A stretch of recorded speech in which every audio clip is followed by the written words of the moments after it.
What's going on? It's IntheAMwMC. This is, let me check real quick. Oh my gosh, I'm terrible for doing this. I know it's 32, bro. I know it's 32. I know it is. And it is. It's the big 32.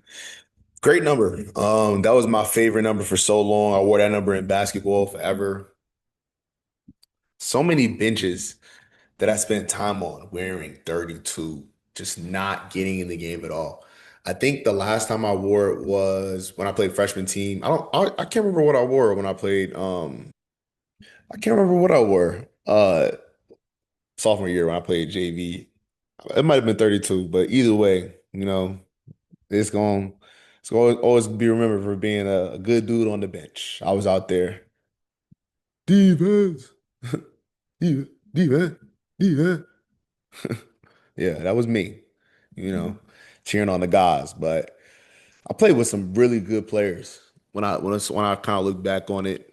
And so I think it was always cool because I never got a big head playing basketball. And that's why like at the age of 25, like I'm decent enough to surprise people when I play basketball. I feel like that's a good place to be at, where they see you do basketball activities and they're like, dang, like you kind of like you're not nice. You just kind of, definitely not nice.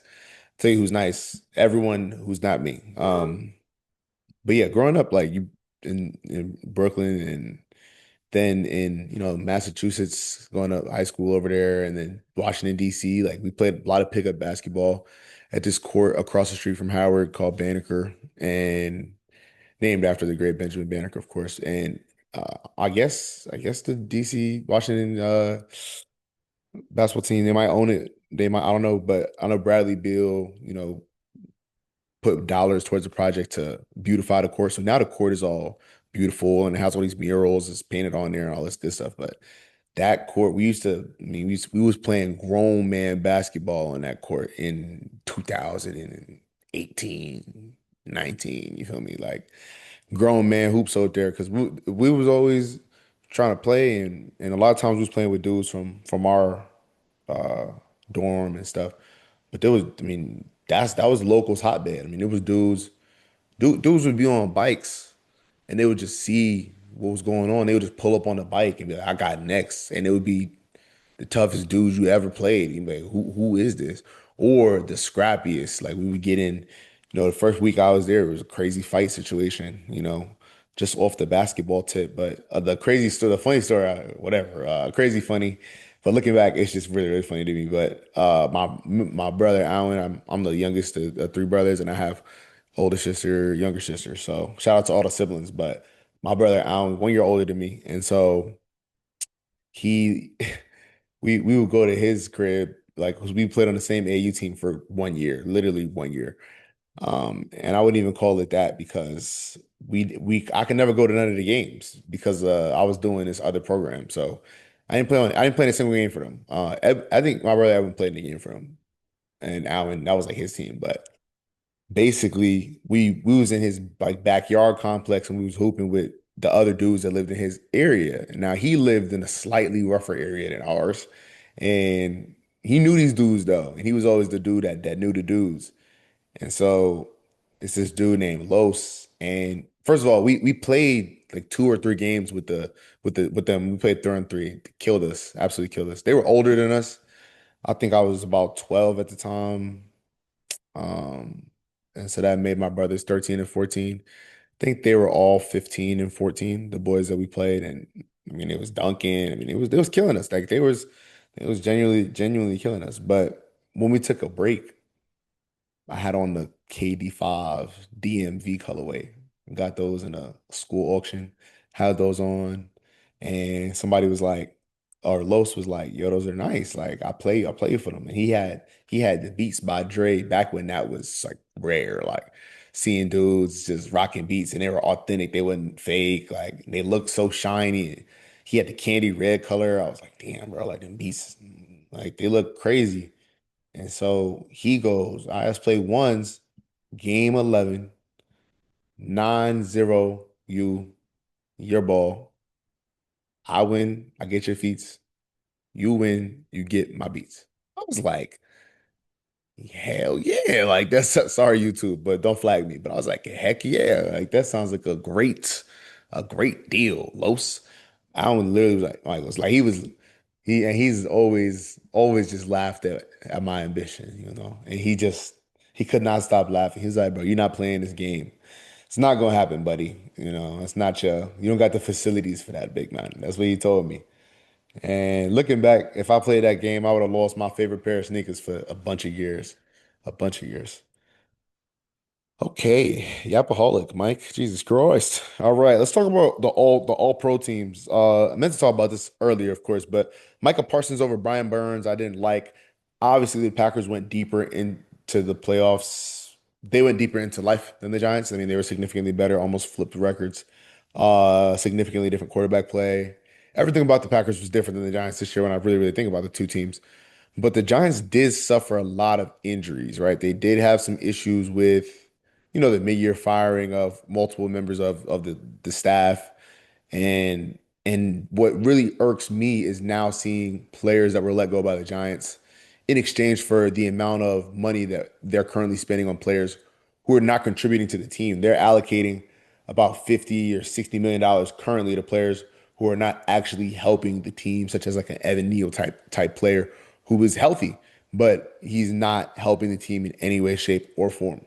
And that's almost $60 million that the Giants have allocated to that. I'm not sure how Joe Shane still has a job. Joe Shane, in the opening press conference for John Harbaugh, was clearly taking the back seat to him in a very unfortunate way for anyone to have to witness who's connected to Joe Shane, because that was a hard watch. It'll be interesting to see how that develops, how the New York Giants team develops, what routes they take, what philosophy they choose to use as they try to rebuild that team.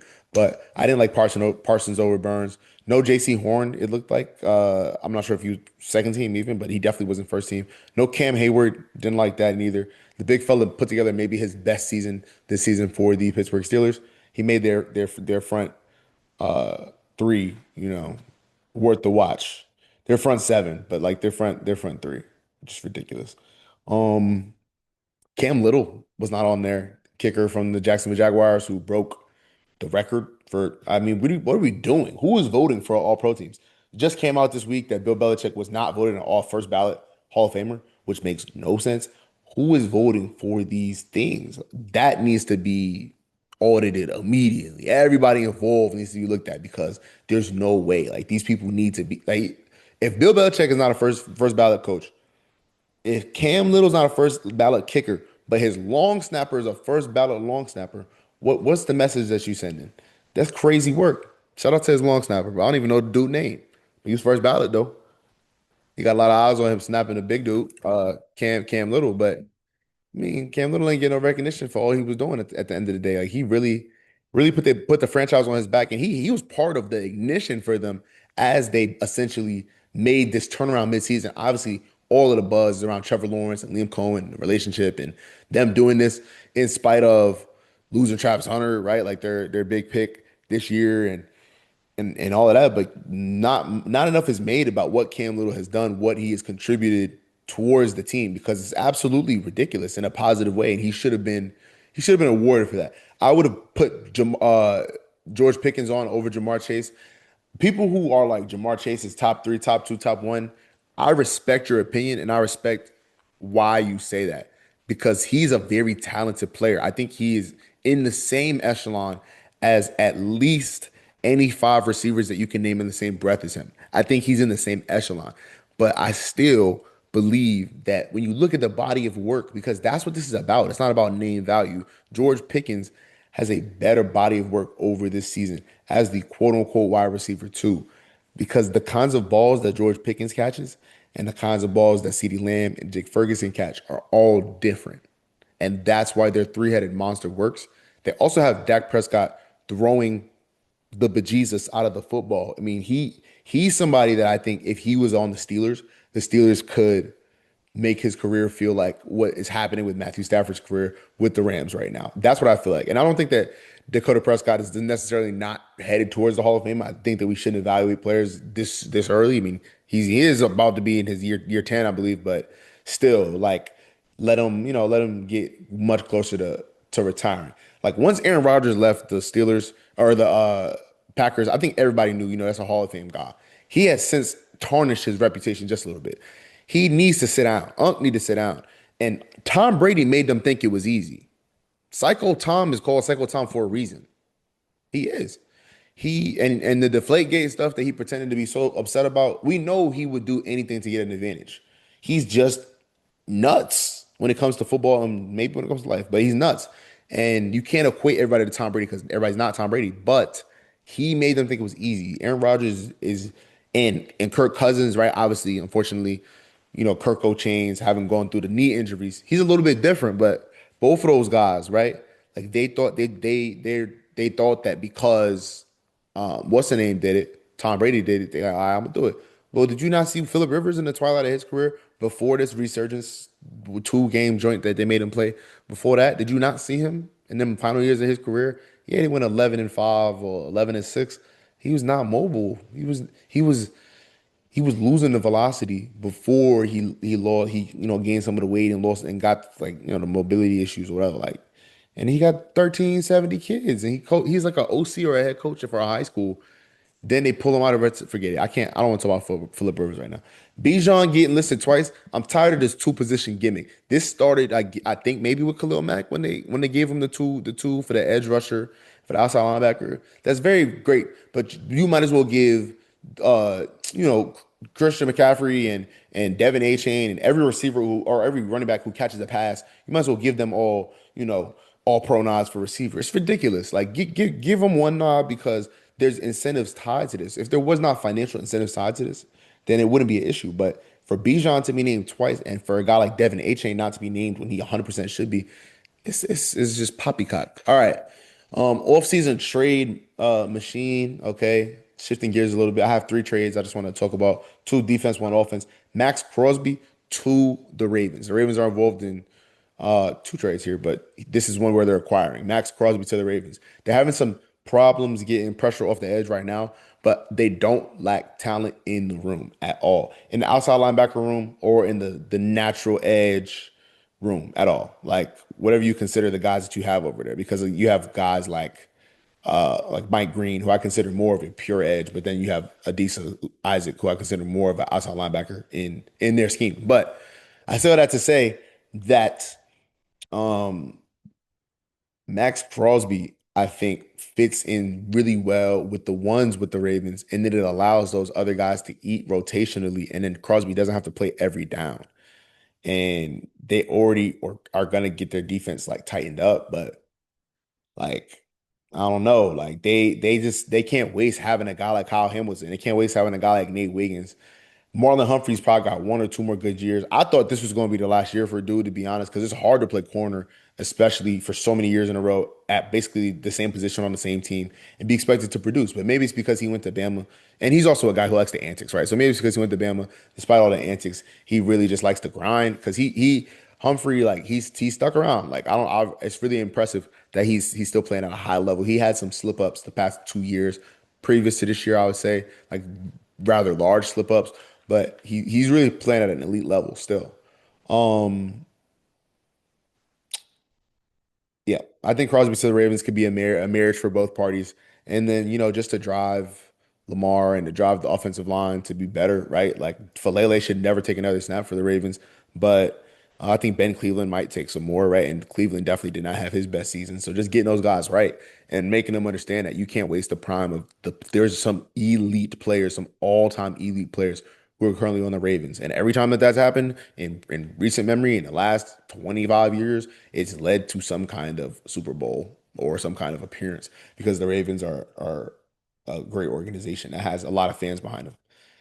The Giants acquiring Derek Brown from the Carolina Panthers. They've already done business with the Carolina Panthers before. They tried to make the Panthers look stupid on Hard Knocks, but maybe Joe Shane convinced the GM of the Panthers that it was just the edit. Derek Brown, they are making a push, right? Because they did make the playoffs this year, even though they lost.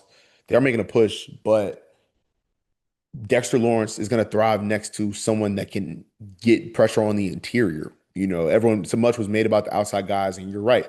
But his best season was last year, right? Sacks wise. But his best seasons, plural, were when he was playing alongside, guess who? Leonard Williams, who's going to start in the Super Bowl next week, and it pisses me off. That's what pisses me off about the Giants is that you have Leonard Williams and Julian Love and guys who formerly were on the Giants contributing for other teams. And Tommy Cutlets is on the Patriots. That's good for him. It's not like he's contributing over there, but if he gets a ring, that's probably vindication for him, right? Like all of these guys are just getting opportunities off of the Giants. But Derek Brown can really make the team better, just like Brian Burns has, and he can also unlock another level within his game. And he's just a dog. I think he's completely under talked about, and he's an absolute dog. We can't pay him, but I think that there's a possibility that with cutting a lot of the money, like I said, a lot of the money is just being allocated to BS, that maybe a big time splash is on the way for Joe Shane to try to save his job. Finally, this is a really underrated one. The Rams getting Keaton Mitchell from the Ravens. Keaton Mitchell is not getting a lot of carries playing behind Derrick Henry. Lamar Jackson taking carries when he's healthy. Keaton Mitchell is not really touching the rock a lot, and he should. He's a demon. He can, and yes, he did have a knee injury, and a lot of people were trying to clown him on Twitter. Yeah, he took a one or two carries back. Having coached an athlete really recently who had an Achilles pop a year and a half ago, like those are real like injuries that you go through, and then you have to regain the physical, but you also have to regain the mental. And a lot of guys, it takes a long time. It takes a long time to even get the mustering to run down the street without thinking you're going to take that step back and pop it. Because then you watch a video like Dre Greenlaw in the Super Bowl, and he's jumping, jumping, jumping, literally about to run on the field right before, you know what I'm saying? And he pop nuts, absolutely nuts. And so yeah, like Keaton Mitchell, he's gonna get right. I mean, he's gonna see all the same doctors that like J.K. Dobbins and all them cats are seeing. J.K. Dobbins had some great playing time for the Broncos before he got hurt, you know. But these guys are seeing top of the line doctors, bro. They all taking peptides. Like he'll be good. Keaton Mitchell to the Rams, he's the kind of back that Sean McVay can use. Think about Blake Corum. Think about Kyron Williams. He's both of them on steroids. I think that you probably drop Kyron somehow and you pick up Keaton Mitchell, or you just pick him up and whoever your third back is can kick rocks because Matt Stafford's not going to run the ball, and you need multiple threats running the football. However, you're going to do that to impose your will on a defense. All right, let's preview the Super Bowl real quick. So obviously the Super Bowl is going to be the Seahawks versus the New England Patriots. The Seahawks are the overwhelming favorite in my opinion. The Patriots are not supposed to be here. They remind me of the Oklahoma City Thunder in the way of they're at 1 or 2 years ahead of their clock. Like yes, it's a win now league, just like the NBA. It's a win now league, but these guys are 1 year ahead of where they're supposed to be. You have a second year quarterback who still has very obvious flaws in his game, having put up 80 yards in a game last week. Sure, there's snow, but better games have been bested in worse conditions. And so the fact that he was able to surmount that, the fact that he sometimes looks shaky at the wheel, the fact that he does have chemistry with Ramondre, but Travion played 4 snaps last week. He's the X factor for me. How is he going to be used? Is he not going to be used? Is that going to become, some kind of storyline while the game is going on or while, like at halftime or something? Because if he's not in at halftime and the running game's not clicking, that might be, a topic of interest. They're talking about Drake May's shoulder possibly being injured, right? And he's the person himself that said that it is a story, Yeah, people are like, it's a great media instant. He told you straight up, he said it's a story. Gonzo versus JSN can be cinema, but Carlton Davis is going to struggle. He struggles versus taller receivers. He's very physical. He can play cover three very well, which they play a lot of in the NFL, but he will struggle versus taller receivers. Jake Bobo is 6'4", Cooper Kupp is 6'2", Barner, the tight end, is 6'6". He's going to struggle versus those guys if he gets matched up with them in however ways. I think that the Seahawks are going to try to take care of business. McDonald versus Rabel as coaches is very, very rare. I feel like that you get the two coach of the year finalists essentially that are meeting in the bowl because a lot of times one of the coaches of the year turned around the franchise. And again, the franchise is 1 or 2 years away. And in a lot of ways, the Patriots are 1 or 2 years away, and the Seahawks are probably more ahead than they thought. But I mean, definitely more ahead than they thought. But they're both here, and both of those coaches are basically the coach of the year. One and 1A. And it'd be interesting to see if one wins the Super Bowl and one wins coach of the year, or if both win both or whatever, because cause I'm sure it was voted on already or whatever. Even though they're going to give it out, yeah, because they're going to give out NFL honors before the Super Bowl. They give it out, I believe, like the night of the Pro Bowl or like the day after the Pro Bowl, some stuff like that. Yeah, I just talked about the Drake May injury and Henderson. And then finally, I mean, it's just 6 degrees of separation is really interesting, of course, but both there's two players on the Seahawks who have friends who were direct teammates with these guys, and so and they both really kind of clawed their way to the NFL. So you have Josh Jobe, who he went to Alabama, and you're like, how do you claw his way to the league? But he went to Alabama. Uh, he either went undrafted or he was like a seventh or sixth rounder, but I think he went undrafted. And then he's been with the Seahawks just grinding. Oh yeah, no, no, no, no. He definitely went undrafted because he was with like the Eagles for a little spell of time, and that's a hard team to be on, right? Like high level guys, but he's a high level athlete. Like he's a freak athlete, and my my good buddy Cohen, shout out Coco Kachu, my good buddy Cohen. He did a fifth year of high school at Chester Academy, which was a pretty big school for what's it called for football for a while there. I'm sure they're still pretty big, but when I was there and kind of before and just a little after, they were definitely pretty big. And Job was over there doing a fifth year, doing a not a fifth year. He transferred from he went to one of the schools in Florida, transferred up there. And then Bobo, this dude, he was the receiver. He was the ex receiver for Belmont Hill in Mass, North Andover guy. And I went to school in Andover, so like it's really small. Like everybody, like any athlete that was like EJ Perry, right? He was the area leader in every statistic.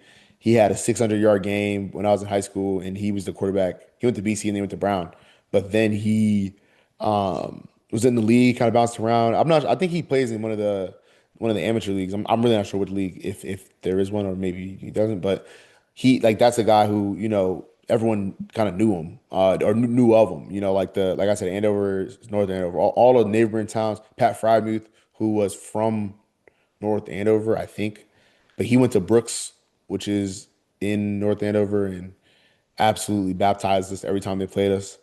They sucked. No disrespect to them Brooks dudes. Shout out all of them dudes because they were not very good. But he was really good.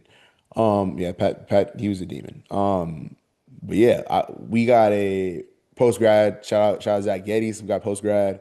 Miles a senior. He was our quarterback.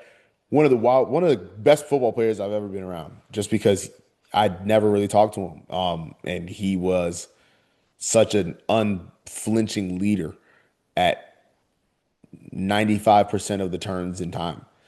Like we lost in the state game my senior year. We got blown out, but I mean, I don't remember. I mean, I remember a lot about that, but that's not when I think about that year, what sticks out to me is that our offense, everyone who started on our offense played a collegiate sport, except for our running back who could have played collegiate sports, but he broke his back and he was undersized, but he was a freak athlete. He was the leading point scorer on the lacrosse team that was nationally ranked. Like he was a freak athlete. And so we got Geddes, and I remember watching his tape like right when he was coming to our school, and he's throwing to this dude. And first of all, Geddes, if you watch his tape, he plays in the professional lacrosse league now. I think he plays for the Outlaws or for the Chrome. Shout out to them teams. But he scrambles a lot, he runs a lot, he's fast, like and being around him as an offensive lineman, like very quick processing, like smart dude. But he he's throwing all these balls to this receiver that's mossing dudes. He's not very fast though, but he's tall and he can jump out the gym. He's mossing dudes. And that was Jake Bobo. And he ended up going to like Duke or something like that. Yeah, Duke, UCLA.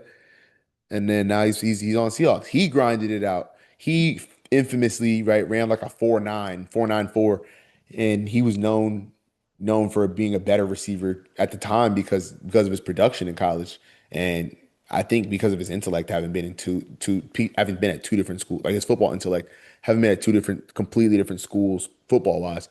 But those dudes could be champions. Those guys can go be football champions. And I'm very interested to see if Ernie Adams is still advising Mike Vrabel, but I doubt it.